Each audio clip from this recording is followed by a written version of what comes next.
Ja, član Mlade Slovenije sem že od leta 2002. Potem sem postal namestnik generalnega sekretarja Mlade Slovenije, potem generalni sekretar podmladka. Od leta 2009 pa sem predsednik Mlade Slovenije in skozi to obdobje mi Mlada Slovenija pomeni dejansko del mojega življenja. Zelo rad se udejstvujem znotraj podmladka, prihajam redno na projekte in aktivnosti, skupaj s sodelavci jih tudi pripravljamo, organiziramo. In dejansko Mlada Slovenija pomeni način življenja, je eno pravo mladostniško doživetje. Ja, Mlada Slovenija pripravlja širok spekter projektov, ki se dotaknejo vsakega mladega fanta ali pa punco. Pač Mlada Slovenija skozi celotno obdobje, koledarsko leto, organizira številne aktivnosti od izobraževanj, kulturnih projektov, športnih projektov, družabnih projektov in prav kmalu, 14. julija, bomo v Strunjanu imeli največji športni projekt Mlade Slovenije, športno-družabni projekt, to je odbojka na mivki. In Mlado Slovenijo, članice in člane, res vljudno vabim, da se Mladi Sloveniji pridružijo v Strunjanu. Seveda pa imamo še mnogo drugih projektov, ki so bolj izobraževalne narave. Imamo politično akademijo podmladka, v sklopu katere se pogovarjamo in razpravljamo o komuniciranju, o osnovah politike in politični zgodovini, pa tudi o Evropski uniji ter sami Sloveniji.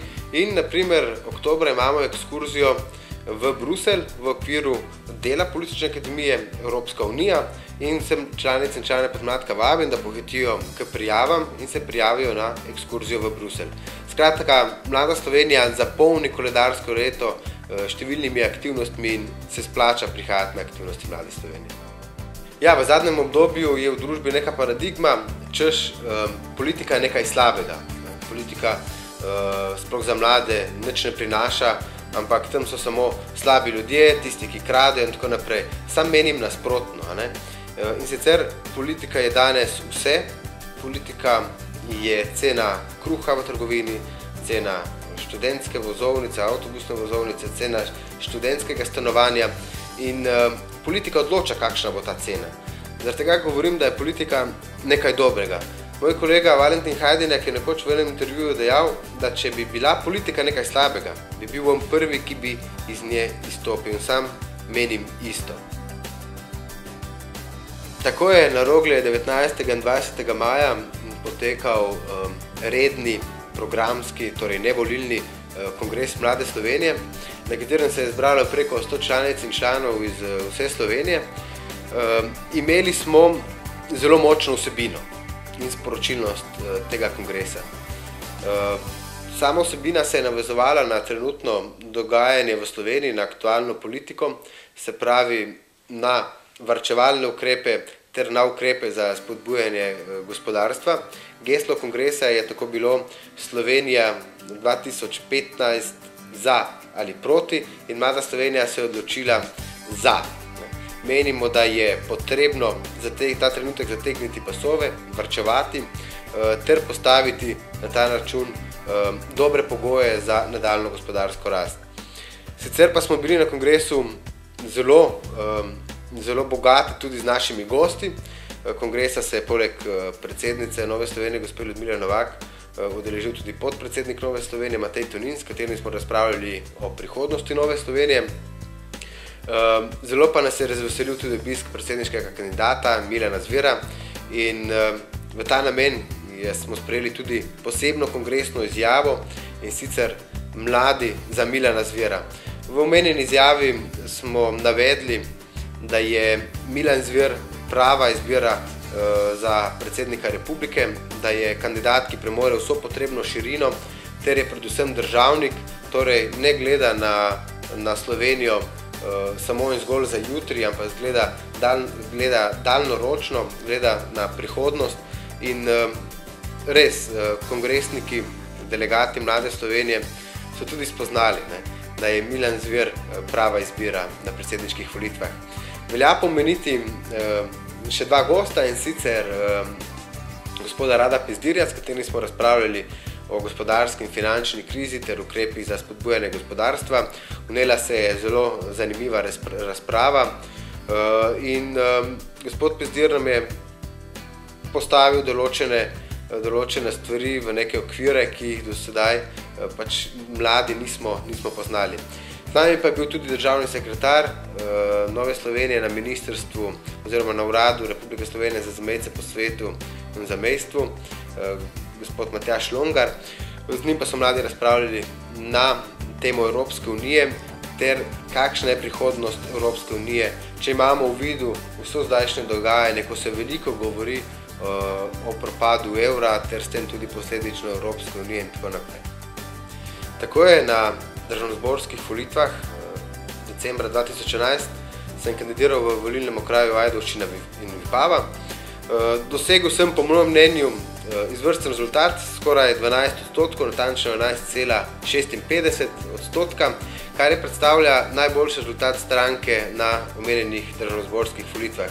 Žal imamo takšen volilni sistem, da moja celotna volilna enota ni dobila dovolj glasov, da bi iz te volilne enote bil izvoljen poslanec, ampak omenjene volitve so zame predstavljale neko novo izkušnjo, bogata izkušnja, predvsem to, kako ljudi prepričati, kako ljudi nagovoriti, da ti namenijo svoj glas. Predvsem tudi s kakšnim programom iti pred ljudi. In Nova Slovenija je na omenjenih državnozborskih volitvah imela izvrsten program, zaradi tega smo tudi prišli nazaj v Državni zbor Republike Slovenije.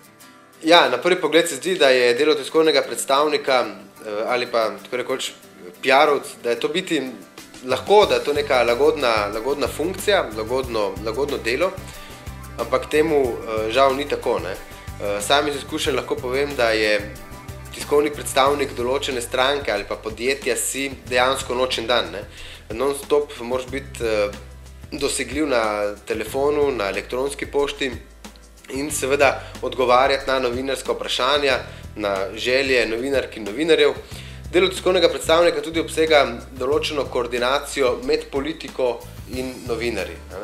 In jaz sem tukaj dejansko posrednik tega, kar vidijo članice in člani Nove Slovenije, gledalke in gledalci na televizijskih ekranih in kar govorijo naši politiki. Je pa delo tiskovnega predstavnika zelo zanimivo in me dejansko zelo veseli in to delo je res nekaj izjemnega, ko se v njega dejansko živiš. Nova Slovenija je s tem, ko se je vrnila v Državni zbor Republike Slovenije, naredila zgodovinski korak. Namreč do sedaj še nobeni stranki tak korak ni uspel in postavlja se veliko vprašanje, ali morebiti bo kakšna izmed strank, ki so na zadnjih državnozborskih volitvah izpadle iz Državnega zbora Republike Slovenije, ali se bo vrnila v Državni zbor. Sam lahko povem, da je bilo opravljeno veliko trdega dela v obdobju, ko je bila Nova Slovenija stranka izven parlamenta. Zelo majhna ekipa ljudi je delala na tajništvu, bili smo medijsko zelo zapostavljeni, vsak medijski kotiček smo želeli zapolniti, kolikor se le da. Skratka, bilo je neko težavno obdobje in vrnitev Nove Slovenije je dejansko zapisana v zgodovino.